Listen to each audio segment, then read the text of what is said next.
Hello, 6th grade math students. We are at Chapter 8.3, Solving Simple Inequalities. In this lesson, we're going to learn to use substitution to determine whether a given number is a solution to an inequality. And then we're going to represent those solutions of an inequality on a number line. We haven't seen number lines for a while. They're back. Let's get started. We're going to begin today by determining solutions of inequalities in the forms of x is greater than c or x is less than c. Let's work through our first example. A bag of tomatoes weighs more than 5 pounds.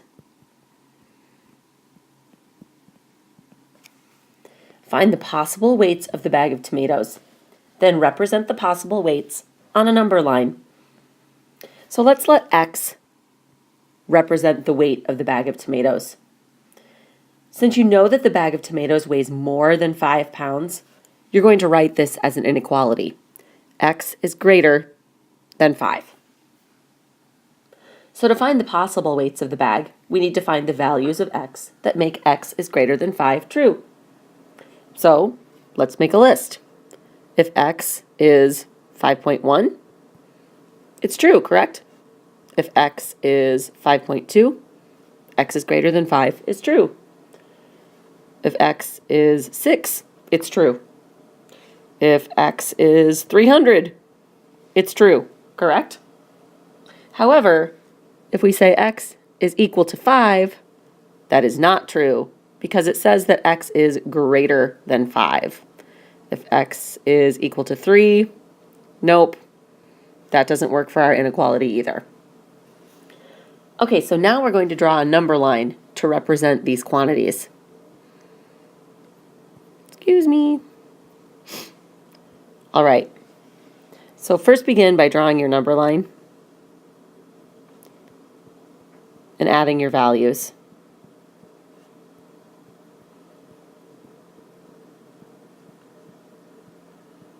All right. So since our inequality has infinitely many solutions, we're going to represent them on a number line. That's probably the best way to show all of the possible solutions from 5.1 to 3 million pounds. All right, so we're going to draw an open circle over the 5. Recall back to the very beginning of the year. An open circle over the line means that all of the numbers up to that number are included in the set, but that number is not. So 5.00000000002 is included, but 5 is not. And then we're going to draw an arrow going to the right, indicating that every quantity greater than the circle is included in the set. So this is our representation of x is greater than 5. In our next example, let's work with this medicine bottle. It shows that we should store it below 20 degrees C. So let's find the possible temperatures at which the medicine should be stored. If we let W represent possible temperatures in degrees Celsius, then we could write an inequality showing that W should be less than 20 degrees. So to find possible temperatures, we would need to find the values of W that make W less than 20 true. And as you can anticipate, any temperature that has a value less than 20, beginning with 19.9 degrees, will work.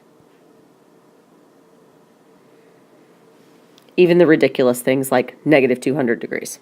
But they fit the set, so they are technically accurate. As soon as our temperature goes above 20,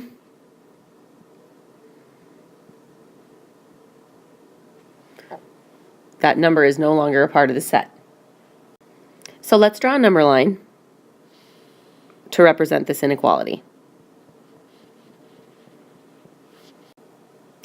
As our solutions can be anything less than 20, we'll draw an open circle over 20, and then we'll draw an arrow going to the left to represent less than.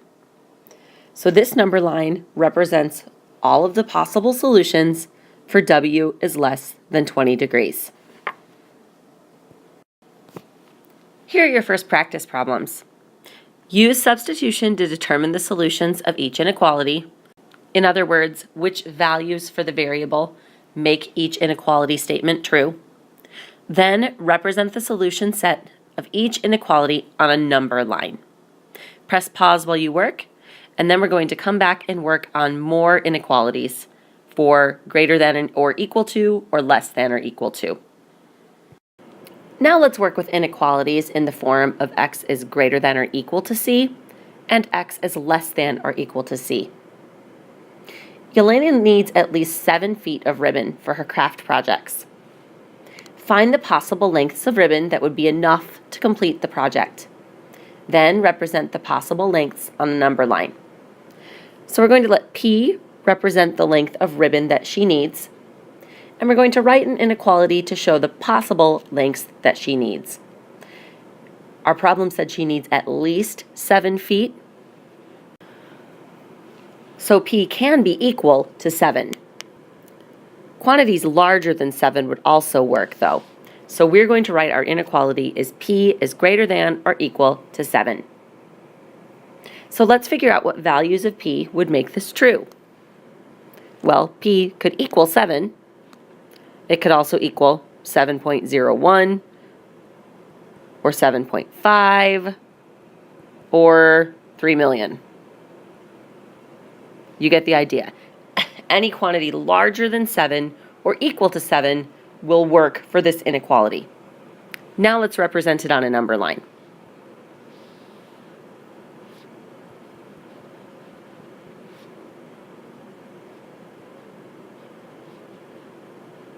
Okay, so to represent this solution, we're going to make a circle over 7, but we're going to fill it in. If you recall from our earlier work with number lines this year, a shaded circle indicates that the value below the circle is a solution in the inequality. So 7 is included in this inequality solution set. Now we draw an arrow going to the right, indicating that all digits to the right of 7 or greater than 7 are included in our solution. Now let's represent an inequality that is equal than or less than. On a winter day, Helena, Montana has a maximum temperature of -4 degrees Celsius.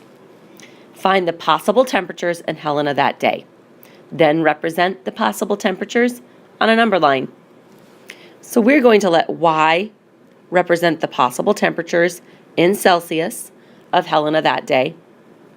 Since we know the maximum temperature is -4 degrees, Y has to be less than or equal to -4.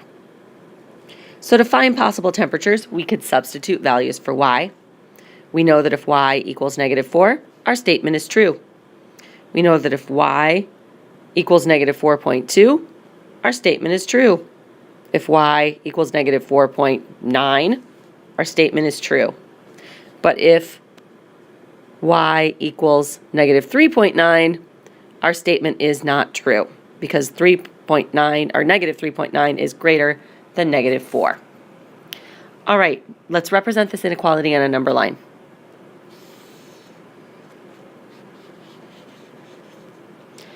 And let's see what our temperatures need to be here. -3, -4. Okay. So we're going to draw an open circle over 4 and then fill it in because we want -4 to be included in our solution set.